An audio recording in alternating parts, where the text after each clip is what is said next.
Hai Tribuner, saya Delta Gonzales hadir kembali ya menyapa Anda dalam program Super Score spesial Piala Dunia 2022 untuk edisi hari ini, Sabtu 26 November. Dan laga yang mempertemukan Polandia versus Arab Saudi akan kita bahas bersama dua wartawan olahraga Tribunnews Solo. Ada Bang Dwi Setiawan dan Bang Devor Ismanto. Apa kabar Bang Dwi dan juga Bang Devor? Oke, Bang Dwi dan juga Bang Devor, kita akan membahas Polandia versus Arab Saudi. Saya semangat banget ini kalau membahas Arab Saudi, gimana kita terkejutnya, satu dunia pasti terkejut dengan penampilan Arab Saudi versus Argentina kemarin, yang mana berhasil mengalahkan Argentina dengan skor sangat tipis banget. Ya seperti kita ketahui seberapa besarnya Argentina dalam dunia sepak bola selama ini, dan kemudian berhasil dikalahkan oleh Arab Saudi dengan sangat dramatis. Nah, kita tiriskan dulu sebentar soal Arab Saudi. Kita akan bahas terlebih dahulu seputar Polandia ya. Bang Dwi, di sini Polandia gagal meraih poin penuh di laga perdananya setelah bermain imbang 0-0 skor kacamata dengan Meksiko. Nah, bagaimana pengamatan Bang Dwi sendiri terkait dengan permainan Polandia di match pertama kemarin? Ya, sangat disayangkan ya, 3 Ya, poin gagal sangat, diamankan sangat, oleh sangat ya. Polandia. Memang, tapi kalau secara permainan memang hasil imbang itu sebagai hasil yang cukup layak ya untuk Heeh, kedua heeh. tim. Mengingat Polandia sendiri juga permainannya juga kurang bagus, atau dalam artian Heeh. terlalu kurang menggigit gitu untuk utamanya babak pertama, dan kurang menarik, sehingga memang laga kemarin ya hasil imbang tanpa gol itu menjadi sebuah hasil yang kira-kira adil untuk Ya. kedua. Tapi memang yang menjadi sorotan adalah bagaimana seorang Lewandowski yang kita tahu insting golnya dalam mengeksekusi penalti, juga sering mencetak gol, tapi akhirnya kembali gagal pada bulan ini, gagal mengeksekusi penalti sebanyak 2 kali ya, termasuk Heeh. melawan Meksiko kemarin karena kegemilangan dari kiper Meksiko yang kita tahu kualitasnya ketika berlaga di Piala Dunia. Jadi hasil imbang kemarin cukup disayangkan karena kita tahu laga kali ini harus bisa dimenangkan sehingga nanti di laga terakhir ya bisa untuk lolos ke 16 besar. Ya, jadi sekarang Polandia hanya memiliki 1 poin di bawah Arab Saudi yang Ya, berjaya dengan 3 poin setelah mengalahkan Argentina. Kemudian disusul dengan Meksiko juga mengoleksi 1 poin, dan juga Argentina yang masih 0 poin di sini. Dia cuma memiliki 1 poin, dan tentunya Polandia akan menargetkan menang mau tidak mau melawan Arab ya, Saudi ini ya. sebelum besok laga hidup mati melawan Argentina kan. Ya, sebelum laga hidup mati melawan Argentina. Tapi setelah dikalahkan Arab, kelihatannya Argentina juga tidak terlalu garang deh sekarang kalau dilihat ya. Ya, Ya, itu dia dari Polandia. Sekarang digeser ke Bang Devor. Nah, ini nih kita akan seru-seruan dengan Arab Saudi ya, Bang Devor ya. Arab Saudi nampaknya juga makin percaya diri setelah mampu mengalahkan Argentina, bahkan juga menjadi timnas Asia pertama yang bisa mengalahkan Argentina di gelaran Piala Dunia. Nah, gimana nih pengamatan dari Bang Devor di match pertama kemarin Arab Saudi melawan Argentina? Itu sebuah prestasi yang luar biasa ya bagi Arab Betul, Saudi. betul. Asia yang pertama yang mengalahkan Argentina, tapi Ya. tim pertama yang mengalahkan Argentina setelah 36 laga, di mana Argentina tak pernah menyentuh satupun kekalahan.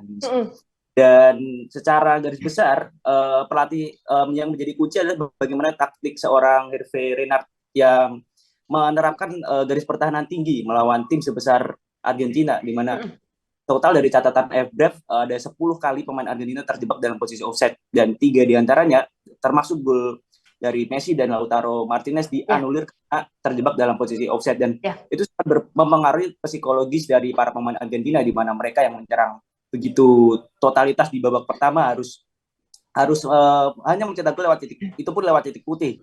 Dan bagaimana apa yang di locker room, bagaimana Hervé Renard yang mengatakan bahwa tim ini tidak boleh kalah, tim ini tidak boleh memandang Argentina adalah sebagai tim besar, dan mereka harus tampil ngotot di babak kedua. Dan hasilnya di menit-menit awal babak kedua mereka mampu mencetak 2 gol berturut-turut dalam waktu yang kurang dari 10 menit. Itu bagaimana motivasi yang diberikan oleh sang pelatih untuk memberikan daya juang kepada para pemainnya. Jadi laga melawan Argentina itu mungkin bagi saya bukan sebuah kejutan, itu sudah dipersiapkan secara matang oleh barisan pemain dan juga pelatih dari Arab untuk dapat meraih hasil positif melawan tim sebesar Argentina. Ya, dan kita juga tahu Hervé Renard ini pelatih asal Prancis yang juga memiliki prestasi sebelum-sebelumnya juga Ya, bersama timnas dari Afrika Ya, ya kalau tidak salah ya, Afrika. betul. Dua Ya, kali oke. meraih Piala Mm-mm. Afrika ya, Ya, bersama Zambia dan Pantai Gading. kalau nggak salah Pantai Gading ya di ya, tahun ya. Ya, 2012. Ya. Ya, betul bersama Pantai Gading atau Coast Ivory. Sekarang ke Polandia lagi. Bang Dwi, jika dilihat memang Polandia saat melawan Meksiko dalam statistik ini ya, terlihat memang nampak kurang agresif. Saya juga waktu menontonnya juga berkali-kali buntu banget. Apakah ini memang Ochoa yang sangat tangguh atau memang juru gedornya Polandia yang ada yang kurang? Nah, ini bisa disebut nggak sih sebagai penyakit utama permainan dari Polandia sendiri dan juga seperti apa permainan saat melawan dengan Arab Saudi? Karena dalam catatan juga ball possession di saat melawan Meksiko hanya 39% dan cuma ada 2 tembakan ke gawang ini. Penyakitnya apakah seperti itu dari Polandia? iya, kalau melihat dari permainan kemarin ya Polandia di mana memang tadi ya kurang kreativitas. Ya. Tentu yang menjadi sorotan adalah bagaimana lini tengah bisa menjadi supplier yang bagus untuk Lewandowski di lini depan. Jadi yang menjadi catatan dari performa Polandia kemarin adalah kurang berani dan kurang kreatif dan kurang efektif dalam memanfaatkan setiap peluang yang ada. Bahkan peluang penalti juga gagal dimanfaatkan. Jadi itulah yang seharusnya diperbaiki ketika nanti melawan Arab Saudi pada match day kedua. Kita tahu tadi Devar sudah menjelaskan bahwa strategi dari Arab Saudi ini kan menerapkan garis pertahanan tinggi, bermain agresif dan apa ya gairahnya luar biasa dari pemain Arab Saudi. Ini bisa menjadi membunuh Polandia kalau tidak waspada Polandia, tapi juga bisa dimanfaatkan oleh Polandia ketika bisa memanfaatkan dari kelemahan dari taktik ini. Jadi yang penting adalah Lewandowski ini di depan jangan sendirian aja. Kalau Ya. bisa dari lini kedua seperti Zelensky itu diharapkan bisa menjadi apa ya motor dari pergerakan dan bisa memberikan kreativitas. Jadi tidak hanya bergantung pada Lewandowski semata untuk Nah, laga. oke.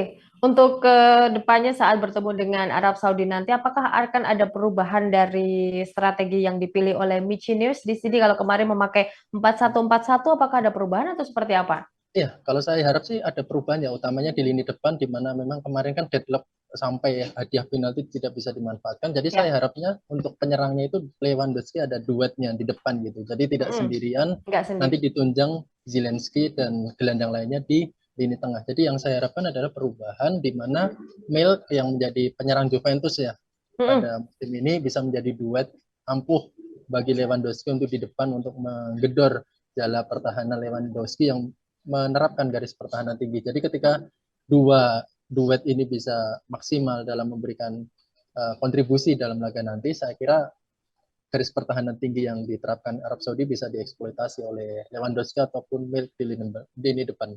Ya, tentunya akan ada perubahan prediksi dari Bang Dwi yang akan dilakukan di skuad Polandia sendiri. Oke, nah untuk Arab Saudi di sini Bang Devor berdasarkan prediksi ada nggak sih perubahan skema permainan yang akan diterapkan oleh pelatih Reinhardt? Karena saya kalau melihatnya saat bermain bersama Argentina kemarin, lawan Argentina kemarin, Reinhardt ini menumpuk pemain benar-benar di lini tengah dan ini terbukti manjur, terbukti efektif untuk bisa mengalahkan Argentina. Apakah akan dilakukan kembali saat bertemu dengan Polandia atau justru bakalan berasumsi untuk merubah-rubah sedikit di skuadnya? Yang jelas Reinhardt tak mungkin mengubah taktik untuk melakukan pressing ya, pressing di Ya, lini utama. Tapi secara umum, garis pertahanan tinggi yang mereka terapkan ini tak boleh menjadi bumerang untuk laga melawan Polandia yang Polandia. memiliki striker stadion Lewandowski. Mm-mm. Kita tahu, kita ambil contoh saja Jurgen Klopp dengan Liverpoolnya. Kita tahu Liverpool bermain juga dengan garis pertahanan yang cukup tinggi dan itu menjadi bumerang di musim ini. Bagaimana Mm-mm. Liverpool tercok dan kebobolan, bahkan jumlah kebobolan yang cukup banyak untuk ukuran tim besar, dan Reinhardt tak boleh melakukan blunder seperti itu, walaupun strategi tersebut terbukti manjur untuk mengalahkan timnas Argentina. Dan secara garis besar Polandia bukan tim yang akan tampil secara agresif seperti Argentina ya. Mungkin dari pandangan saya saat melawan Meksiko kemarin, Polandia lebih banyak menunggu, dan nampaknya jika Polandia lebih tak ingin dikalahkan seperti Argentina, mungkin Polandia akan lebih bermain bertahan dan Arab Saudi akan meladeni hal tersebut dengan tampil lebih menyerang. Jadi perubahannya mungkin Arab Saudi akan tampil lebih agresif dibanding saat melawan Argentina untuk mencari 3 angka dan membuka kans mereka lolos ke babak 16 besar nanti. Oke, jadi di sini kuncinya jangan terburu-buru, jangan terlalu menyerang. Jadi lebih baik perbaiki dulu pertahanannya seperti apa, jangan terlalu menyerang saat bertemu dengan Polandia. Tapi juga waktu bertemu dengan Argentina kemarin, memang Arab Saudi itu sangat begitu memaksimalkan serangan balik dengan cepat dan hasilnya terciptalah 2 gol itu ya. Oke, jangan terburu-buru untuk Arab Saudi di sini ya. Bang Dwi, tadi sudah sempat disinggung berkali-kali seputar Lewandowski dan juga menjadi sorotan, sangat menjadi sorotan ketika dia gagal mencetak gol dari eksekusi tendangan penalti saat berjumpa dan menghadapi Memo Ochoa di Meksiko kemarin. Nah, tetap akankah Lewi akan menjadi pemain kunci atau justru tadi sempat disinggung pula akan menjadi apa?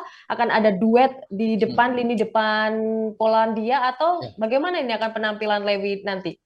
Ya, saya harap sih ini ya Lewandowski untuk menjadi andalan, oke lah tetap Lewandowski akan menjadi andalan di lini depan untuk mencetak gol. Tapi memang Polandia ini kalau bisa jangan bergantung pada Lewandowski saja. Dalam artian Polandia butuh sosok pembeda yang bisa menjadi pembeda hasil akhir pertandingan. Kalau Lewandowski deadlock, ada pemain lain yang bisa menjadi pembeda hasil akhir pertandingan. Jadi saya harapnya ya tadi ada Milik sama Zielinski bisa menjadi pendobrak nantinya ataupun pemecah kebuntuan. Nah, mengingatkan laga ini sangat-sangat penting. Karena kalau Polandia barangkali gagal mencuri poin dalam laga kali ini, tentu laga melawan Argentina pada laga terakhir bisa menjadi laga bulan-bulanan nantinya untuk Polandia sendiri. Ya, tentunya juga harus sangat dimaksimalkan untuk bertemu dengan Arab karena juga terakhir besok ke match 3 benar kata Bang Dwi akan semakin berat tantangan Polandia saat bertemu dengan Argentina. Nah, di sini juga merupakan bukti ajang pembuktian Lewandowski untuk menguji ketajamannya lagi setelah tidak pernah mencetak gol dan harus mengakhiri mengakhiri puasa gol maksud saya di Piala Dunia ini. Dan apalagi tahun ini kan kemungkinan jadi Piala Dunia terakhir ya kalau mengingat usia Lewandowski sendiri. Ya, betul sekali. Usianya kalau tidak salah 35 atau 34 itu Bang Dwi ya? Ya, sekitar 34-an. 34, andai saja Polandia lolos di Piala Dunia 2026, usianya 39 tahun, kita tidak tahu akan seperti apa, apakah bisa menjadi penyerang lagi, tapi kalau saya flashback sebentar dulu pernah terjadi di pemain bernama Lothar Matthäus, sebenarnya dia usianya sudah tidak mampu lagi sebagai seorang penyerang, dia lantas mengalah dan juga berpindah posisi waktu itu malah justru berpindah sebagai back. Nah, kita belum pernah menemukan kondisi seperti ini di timnas di masa modern seperti ini kan ya Bang Dwi ya? Iya, bedanya kan kalau Lothar Matthäus kan di Jerman memang posisi pemainnya kan kualitasnya cukup merata, tapi kan di Polandia dia ibaratnya menjadi tokoh utamanya. Kalau dia gagal memberikan kontribusi ya kemungkinan timnya menang cukup sulit.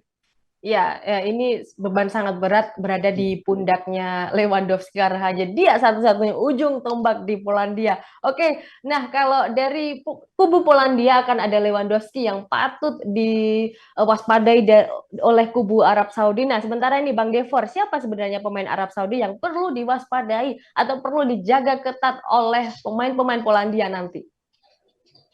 Sang winger dan juga menjabat sebagai kapten ada Al-Dawsari yang waktu pertandingan melawan Argentina mencetak 1 gol. Yang itu gol sangat kelas. Dia melakukan cutting set dari sisi kiri kemudian melakukan pressing yang mengarah ke pojok gawang dari Martinez. Itu gol yang luar biasa. Dia juga bermain untuk Al Hilal di musim ini juga sangat tajam. Dari 8 pertandingan dia mampu mencetak 3 gol dan juga 1 assist. Jadi jika Polandia punya Lewandowski, Arab Saudi memiliki Salim Al-Dawsari yang juga menjabat sebagai kapten. Ya, Saleh Al-Sehri ya. Oke, itu pemain yang harus diwaspadai oleh Polandia. Lantas akan seperti apa nih skor? Saya terlalu excited untuk ngomongin skor karena juga udah masih kejayaan masa lalu saat melawan Argentina kemarin. Oke, skornya Polandia Arab Saudi Bang Dwi berapa ini? Ya, bagi Polandia kalah bukan pilihan, jadi harus 3 poin untuk kali ini. Tapi kalau melihat dari performa sebenarnya agak dikhawatirkan ya, apakah Polandia bisa memenangkan laga kali ini mengingat kepercayaan diri dari Arab Saudi kan baru melambung tinggi dengan ekspektasi, apalagi kemenangan akan membawa Arab Saudi kan lolos ke 16 besar, tapi ini menjadi juara. walaupun kalah bukan pilihan, tapi saya rasa imbang menjadi hasil yang adil bagi kedua tim. Karena Polandia pasti bisa menetralisir strategi yang sudah diterapkan Arab Saudi melawan Argentina pada laga kemarin. Ya, imbang menjadi target realistis antara Polandia versus Arab Saudi. Bang Gevor setuju atau seperti apa? Kalau saya pikir Arab Saudi dapat memenangkan pertandingan ya, apalagi mereka yang dalam keadaan yang kepercayaan diri yang berlipat ganda setelah mengalahkan Argentina, dan juga pelatih mereka yang memiliki Steve yang luar biasa. Mungkin Arab Saudi dapat menang dengan skor tipis lagi 1-0. 1-0 tidak apa-apa, tipis-tipis juga tidak apa-apa, karena yang penting adalah 3 poin berhasil dikantongi dan lolos 16 besar untuk Arab Saudi. Oke, ini akan menjadi laga yang super berat dan jangan sampai berakhir 0-0 ya, karena di Piala Dunia kali ini sudah ada beberapa pertandingan yang berakhir dengan skor kacamata. Denmark Tunisia, ada pula Meksiko Polandia, Uruguay Korea Selatan. Jangan sampai Polandia Arab berakhir 0-0 pula. Karena kalau Arab Saudi menang, nanti di sana bakalan ada libur nasional lagi, bakal lebih lama nanti ya. Oke, terima kasih ya Bang Zui dan juga Bang Gevor Ismanto. Terima kasih atas ulasan yang sangat luar biasa. Itu dia tadi Tribuners. Jangan lewatkan program Superscore edisi spesial Piala Dunia 2022. Kami tayang di YouTube Tribunnews dan juga Facebook Tribunnews. Tayang setiap hari selama gelaran Piala Dunia, 1 jam jelang pertandingan. Saya Delta Gonzales. Pamit undur diri. Sampai jumpa.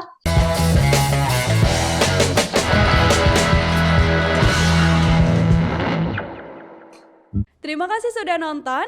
Jangan lupa like, subscribe, dan share ya.